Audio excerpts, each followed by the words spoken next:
السلام علیکم۔ حنیف سلیمان آپ سے مخاطب ہے۔ بغیر کسی تمہید کے میں اپنے پیغام کی ابتدا کرتا ہوں کہ آج میں آپ کو ایک پاکستانی لڑکی کی عزم، ہمت اور حوصلے کی بے مثال داستان سناتا ہوں کہ جس کو سن کر آپ کے اندر بھی حالات سے لڑنے کا حوصلہ پیدا ہوگا، بشرطے کہ آپ اس ویڈیو کو آخر تک سنیں۔ لیکن اس سے پہلے میری وہی درخواست کہ اگر آپ نے ابھی تک میرے اس یوٹیوب چینل کو سبسکرائب نہیں کیا ہے تو برائے مہربانی سبسکرائب کر کے میرے ساتھ تعاون کریں۔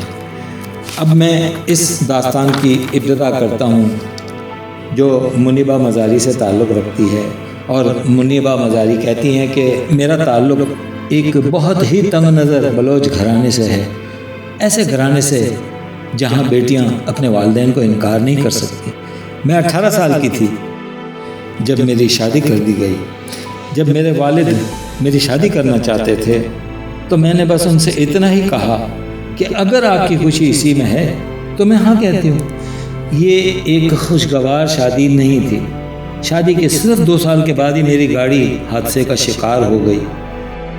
میرے شوہر کو گاڑی چلاتے ہوئے نیند آ گئی اور گاڑی کھائی میں جا گری۔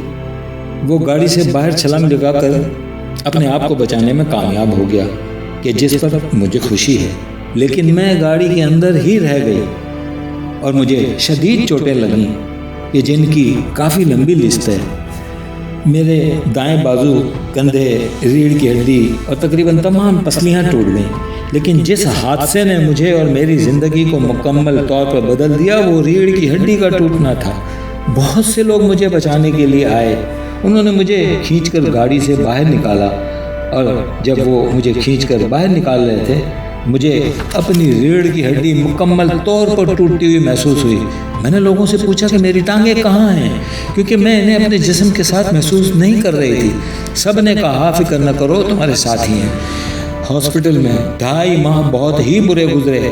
میں انتہائی مایوس ہو گئی۔ ایک دن ڈاکٹر میرے پاس آیا اور اس نے مجھے کہا، میں نے سنا ہے کہ تم ایک آرٹسٹ بننا چاہتی تھی لیکن تمہیں ہاؤس وائف بنا دیا گیا۔ میرے پاس تمہارے لیے بری خبر ہے، تم دوبارہ کبھی پینٹنگ نہیں کر سکو گی۔ اگلے دن ڈاکٹر میرے پاس آیا اور کہا کہ تمہاری ریڑھ کی ہڈی بہت بری طرح ٹوٹ چکی ہے، تم کبھی چل نہیں سکو گی۔ میں نے ایک گہری سانس لی اور کہا جی ٹھیک ہے۔ اگلے دن ڈاکٹر پھر میرے پاس آیا اور کہنے لگا، ریڑھ کی ہڈی ٹوٹنے اور اس پر کیے جانے والے آپریشن کی وجہ سے تم تمام عمر ماں نہیں بن سکتی۔ اس دن مجھ پر قیامت ٹوٹ پڑی۔ میں نے اپنے بچ جانے پر سوالات کرنے شروع کر دیے کہ آخر میں زندہ ہی کیوں ہوں۔ جس بات نے مجھے زندہ رکھا وہ یہ تھی کہ ایک دن میں نے اپنے بھائیوں سے پوچھا، میں جانتی ہوں کہ میرے ہاتھ کا علاج ہو رہا ہے، لیکن میں اس ہاسپٹل کی سفید دیواریں دیکھ کر تھک چکی ہوں۔ مجھے رنگ لا کر دو، مجھے ایک چھوٹا سا کینوس لا کر دو، میں پینٹنگ کرنا چاہتا ہوں۔ میں نے اپنی زندگی کی پہلی پینٹنگ اسی ڈیتھ بیڈ یعنی بستر مرگ پر بنائی کہ جہاں میں نے زندگی میں پہلی بار پینٹنگ بنائی۔ پینٹنگ کرنا کیا کمال کی تھیراپی تھی کہ ایک لفظ بھی بولے بغیر میں اپنے اندر کا سارا درد پینٹ کر دیتی تھی۔ پینٹ کے ذریعے میں اپنی داستان درد سناتی تھی۔ لوگ میری پینٹنگ دیکھ کر کہتے تھے کہ کیا خوبصورت پینٹنگ ہے، کتنے زیادہ اور زبردست رنگ استعمال کیے ہیں، لیکن کوئی میرے ان سوالات کے اندر پڑا درد نہیں دیکھ سکتا تھا۔ اس دن میں نے فیصلہ کیا کہ مجھے اپنے آپ کے لیے جینا ہے۔ میں کسی اور کے لیے مکمل انسان بننے کی کوشش نہیں کروں گی۔ میں اس وقت کو چنوں گی اور اسے اپنے لیے بہترین بنانے کی کوشش کروں گی۔ میں اپنے خوف سے لڑوں گی۔ میں نے ایک ایک کر کے اپنے اندر پڑے سارے خوف پکڑنا شروع کر دیے، ان کی ایک لسٹ بنائی، اور پھر میں نے فیصلہ کیا کہ میں آج سے ان سب سے ایک ایک کر کے لڑوں گی۔ کیا آپ جانتے ہیں کہ میرا سب سے بڑا خوف کیا تھا؟ طلاق۔ لیکن جس دن میں نے فیصلہ کیا کہ یہ صرف میرے خوف کے علاوہ کچھ بھی نہیں ہے تو میں نے اپنے شوہر کو چھوڑ کر اپنے آپ کو اس سے آزاد کرا لیا، اور میں نے خود کو جذباتی طور پر اس قدر مضبوط بنا لیا کہ جس دن مجھے یہ خبر ملی کہ وہ دوسری شادی کر رہا ہے تو میں نے اسے پیغام بھیجا، میں تمہارے لیے بہت خوش ہوں، تمہارے لیے نیک تمنائیں، اور وہ جانتا ہے کہ میں آج بھی اس کے لیے دعا کرتی ہوں۔ میرا دوسرا بڑا خوف یہ تھا کہ میں کبھی ماں نہیں بن سکتی، جو میرے لیے کافی تکلیف دہ تھا، لیکن پھر مجھے اندازہ ہوا کہ دنیا میں بے شمار بچے ایسے ہیں جو صرف قبول کیے جانے کے منتظر ہیں، تو رونے کا کوئی مقصد ہی نہیں ہے، صرف جاؤ اور کوئی ایک بچہ گود لے لو۔ اور میں نے ایسا ہی کیا، میں نے اپنا نام مختلف آرگنائزیشن اور یتیم خانوں میں دے دیا اور بے صبری سے انتظار کرنے لگی۔ 2 سال کے بعد مجھے ایک چھوٹے سے شہر سے فون آیا کہ کیا آپ منیبہ مزاری ہیں؟ ہمارے پاس ایک بچہ ہے، کیا آپ اسے گود لیں گی؟ مجھے ایسا لگا کہ میں ماں بن گئی ہوں۔ میں نے کہا جی میں اسے گود لینا چاہوں گی اور میں اس کو لینے کے لیے آ رہی ہوں۔ اس دن وہ بچہ 2 دن کا تھا اور آج بڑا ہو گیا ہے۔ آپ جانتے ہیں کہ جب آپ ویل چیئر پر آتے ہیں تو سب سے زیادہ تکلیف دہ بات کیا ہوتی ہے؟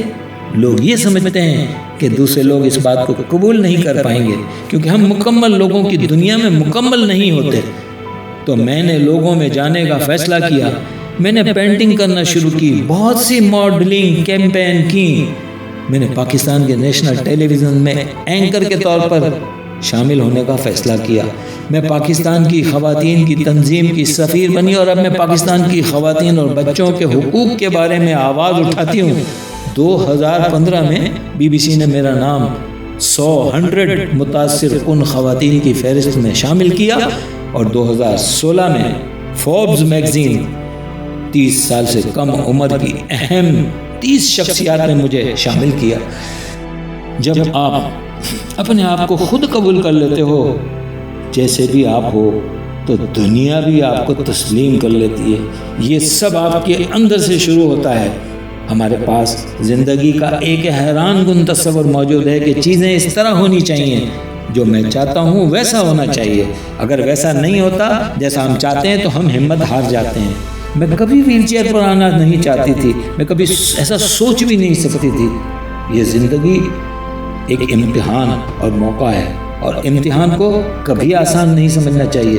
ٹھیک ہے کہ آپ ڈرتے ہیں، آپ روتے ہیں، سب کچھ ٹھیک ہے، مگر ہمت ہارنا بالکل بھی ٹھیک نہیں ہے۔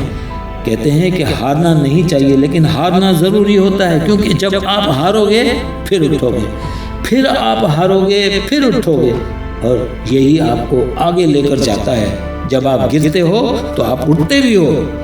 زندگی کو سیلیبریٹ کرو، ایک ایک سانس لینے کو سیلیبریٹ کرو، اپنی زندگی کا جشن مناؤ، ایک ایک سانس لینے کا جشن مناؤ، اسے جیو، مرنے سے پہلے نہ مرو، شکر گزار بنو اور زندہ رہو، زندگی کا ہر لمحہ جیو۔ آج کے پیغام کا اختتام کرتا ہوں۔ السلام علیکم ورحمۃ اللہ وبرکاتہ۔